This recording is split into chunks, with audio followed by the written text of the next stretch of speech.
ನಮಸ್ಕಾರ. ಚಿನ್ನದ ಬೆಲೆಯಲ್ಲಿ ಯಾಕೋ ಇವತ್ತು ಏರಿಕೆನೂ ಆಗ್ಲಿಲ್ಲ, ಇಳಿಕೆನೂ ಆಗ್ಲಿಲ್ಲ. ಹಾಗಾದ್ರೆ ಇವತ್ತು ಚಿನ್ನದ ಬೆಲೆ ಎಷ್ಟಾಗಿದೆ? ಖರೀದಿ ಮಾಡಬೇಕು ಅಂತ ಇದ್ರೆ ಸ್ವಲ್ಪ ಪ್ಲಾನ್ ಮಾಡಬಹುದು. ಇವಾಗ ಸ್ವಲ್ಪ ರಿಲ್ಯಾಕ್ಸೇಷನ್ ಸಿಗ್ತಾ ಇದೆ. ಯಾಕಂದ್ರೆ ವಾರದಲ್ಲಿ 2ನೇ ಬಾರಿ ಈ ರೀತಿ ಪ್ರೈಸ್ಗಳು ಹೋಗ್ತಾ ಇರುವಂತದ್ದು. ಹಾಗಾದ್ರೆ ಇವತ್ತಿನ ಚಿನ್ನದ ಬೆಲೆನ ತಿಳಿಸ್ಕೊಡ್ತೀನಿ. ವಿಡಿಯೋನ ಸಂಪೂರ್ಣವಾಗಿ ನೋಡಿ ಅಂತ ಕೇಳ್ಕೊತಾ ವಿಡಿಯೋ ಶುರು ಮಾಡ್ಕೊಳ್ಳೋಣ. ಯಾಕಂದ್ರೆ ತುಂಬಾ ಜನ ಎಕ್ಸೈಟ್ ಆಗಿರ್ತೀರಾ ಚಿನ್ನದ ಬೆಲೆ ಎಷ್ಟಾಗಿದೆ ಅಂತ ಹೇಳಿ, ಖರೀದಿ ಮಾಡ್ಬೋದಾ ಅಂತ ಹೇಳಿ ಡಿಸೈಡ್ ಮಾಡೋದಕ್ಕೆ ನನ್ನ ವಿಡಿಯೋಸ್ಗಳಿಂದ ನಿಮಗೆ ಸಿಕ್ಕಾಪಟ್ಟೆ ಹೆಲ್ಪ್ ಆಗುತ್ತೆ ಅಂತ ನಾನು ಪ್ರತಿ ಸತಿ ಹೇಳ್ತಾನೆ ಇರ್ತೀನಲ್ವಾ. ಸೊ ಹಾಗಾದ್ರೆ ಇವತ್ತು 22 ಕ್ಯಾರೆಟ್ ಚಿನ್ನ 1 ಗ್ರಾಮ್ಗೆ 7,450 ರೂಪಾಯಿ ಆಗಿದೆ. ನೆನ್ನೆನು 7,450 ರೂಪಾಯಿನ ಇತ್ತು. 10 ಗ್ರಾಮಿನ ಚಿನ್ನ 74,500, ನೆನ್ನೆನು 74,500. ವಾರದಲ್ಲಿ 2ನೇ ದಿನ ಇವತ್ತು ನಿಮಗೆ ಅಮೌಂಟು ಕಂಟಿನ್ಯೂಷನ್ ಆಗ್ತಾ ಇರುವಂಥದ್ದು.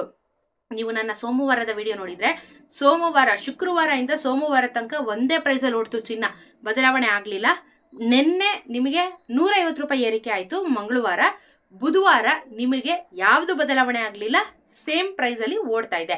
ವಾರದಲ್ಲಿ 2ನೇ ದಿನ ಕಾನ್ಸ್ಟೆಂಟ್ ಆಗಿ ಓಡ್ತಾ ಇರುವಂಥ ಚಿನ್ನದ ಬೆಲೆ 22 ಕ್ಯಾರೆಟ್ ಚಿನ್ನ 7,450 ರೂಪಾಯಿ ಇದೆ ಇವತ್ತಿನ ಗ್ರಾಮು.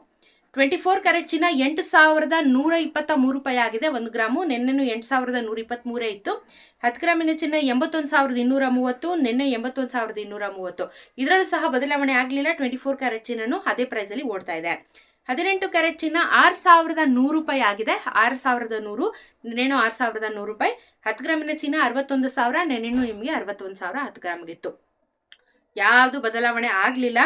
ಸೊ ಬೆಳ್ಳಿಯ ದರದಲ್ಲಿ ಏನಾದರೂ ಬದಲಾವಣೆ ಆಗಿದೆಯಾ ಅಂತ ಹೇಳಿದ್ರೆ ಬೆಳ್ಳಿಯ ದರದಲ್ಲೂ ಸಹ ಬದಲಾವಣೆ ಆಗಲಿಲ್ಲ.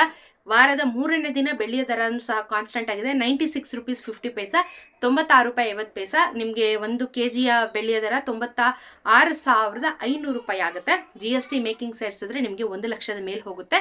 ಚಿನ್ನನೂ ಸಹ ಹೌದು, 8,000 ರೂಪಾಯಿ ಮೇಲೆ ಹೋಗುತ್ತೆ. 22 ಕ್ಯಾರೆಟ್ ಚಿನ್ನ 8,000 ಮೇಲೆ ಹೋಗುತ್ತೆ GST ಮೇಕಿಂಗ್ ಚಾರ್ಜ್ ಎಲ್ಲ ಹಾಕಿದ್ರೆ ನಿಮಗೆ.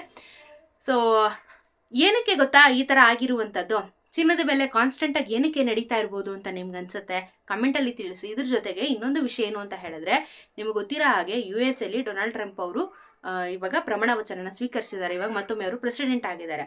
ಇಲ್ಲೇನಾಯಿತು, ಎಲ್ಲ ರೀತಿಯ ಸ್ಟಾಕ್ ಮಾರ್ಕೆಟ್ಗಳಾಗಿರ್ಬೋದು ಅಥವಾ ಎಲ್ಲ ರೀತಿಯ ಒಂದು ಮಾರುಕಟ್ಟೆ, ಮೇಜರ್ಲಿ ಸ್ಟಾಕ್ ಮಾರ್ಕೆಟ್ಸಿಂದನೇ ಎಲ್ಲ ಚಿನ್ನ ಹಾಗೂ ಬೆಳ್ಳಿ ದರದ ಬಗ್ಗೆ ಎಲ್ಲನೂ ಹೋಗುವಂಥದ್ದು. ಸೊ ಇಲ್ಲಿ ಡೊನಾಲ್ಡ್ ಟ್ರಂಪ್ ಅವರು ಪ್ರಮಾಣ ವಚನ ಸ್ವೀಕರಿಸಿದ ಮೇಲೆ ಬೆಲೆಗಳು ಸ್ವಲ್ಪ ಇಳಿಕೆ ಆಗಬಹುದು ಅಂತ ಹೇಳಿ ವರದಿ ಇತ್ತು. ಓಕೆನಾ?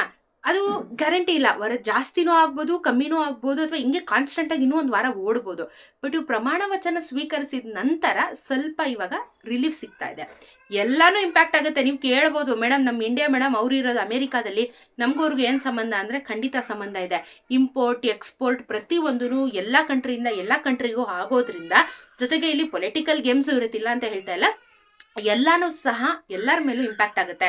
ಡಾಲರ್ ರೇಟ್ ಕೂಡ ಜಾಸ್ತಿ ಆಗಿದೆ. ನಮ್ಮ ಇಂಡಿಯನ್ ಕರೆನ್ಸಿ ವ್ಯಾಲ್ಯೂ ಕಮ್ಮಿ ಆಗ್ತಾ ಇದೆ, ಡಾಲರ್ ರೇಟ್ ಜಾಸ್ತಿ ಆಗ್ತಾನೆ ಬರ್ತಾ ಇದೆ. ಎಲ್ಲದಕ್ಕೂ ಲಿಂಕ್ ಇರುತ್ತೆ. ನೀವು ಒಂದಕ್ಕಿಂತ ಒಂದು ಕನ್ಫ್ಯೂಷನ್ ಮಾಡ್ಕೊಳಕ್ ಹೋಗ್ಬಾರ್ದು. ಎಲ್ಲಾನು ಲಿಂಕ್ ಇರುತ್ತೆ. ಇವಾಗ ಅವರು ತಗೊಂಡಿದ್ದಾರೆ, ಪ್ರಮಾಣ ವಚನ ಸ್ವೀಕರಿಸಿದ್ದಾರೆ US ಅಲ್ಲಿ, ಅಲ್ಲಿಗೂ ಇಲ್ಲಿಗೂ ಸಂಬಂಧ ಖಂಡಿತವಾಗ್ಲೂ ಇರುತ್ತೆ. ಸೊ ಕಾದ್ ನೋಡೋಣ. ಇವಾಗ ಅವರು ಸ್ವೀಕರಿಸಿದ ಮೇಲಾದ್ರೂ ಇವಾಗ ಡಾಲರ್ ರೇಟ್ ಅಂತೂ ಜಾಸ್ತಿ ಆಗ್ತಾ ಇದೆ, ಚಿನ್ನದ ಬೆಲೆ ಕಮ್ಮಿ ಆಗ್ಬೋದು ಅಂತ ಹೇಳಿ ನಾವು ಕಾದ್ ನೋಡಬೇಕು. ಸೊ ವರದಿ ಬಂದಿರೋ ಹಾಗೆ ಕಾನ್ಸ್ಟೆಂಟ್ ಆಗಿದೆ, ಬಟ್ ಕಮ್ಮಿ ಆದರೆ ತುಂಬಾನೇ ಅನುಕೂಲ ಆಗುತ್ತೆ. ಕಾದ್ ನೋಡೋಣ. ಪ್ರತಿನಿತ್ಯ ಅಪ್ಡೇಟ್ಸ್ ಕೊಡ್ತಾ ಇರ್ತೀನಿ. ಚಾನಲ್ ಸಬ್ಸ್ಕ್ರೈಬ್ ಮಾಡಿಕೊಂಡು ವಿಡಿಯೋಸ್ನ ನೋಡ್ತಾ ಇರಿ. ಪ್ರತಿನಿತ್ಯ ಅಪ್ಡೇಟ್ಸ್ನ ಕೊಡ್ತಾನೆ ಇರ್ತೀನಿ. ದಯವಿಟ್ಟು ವಿಡಿಯೋನ ಶೇರ್ ಮಾಡೋದನ್ನ ಮರಿಬಿಡಿ. ಸಿಗೋಣ ಮತ್ತೊಂದು ವಿಡಿಯೋದೊಂದಿಗೆ. ನಮಸ್ಕಾರ.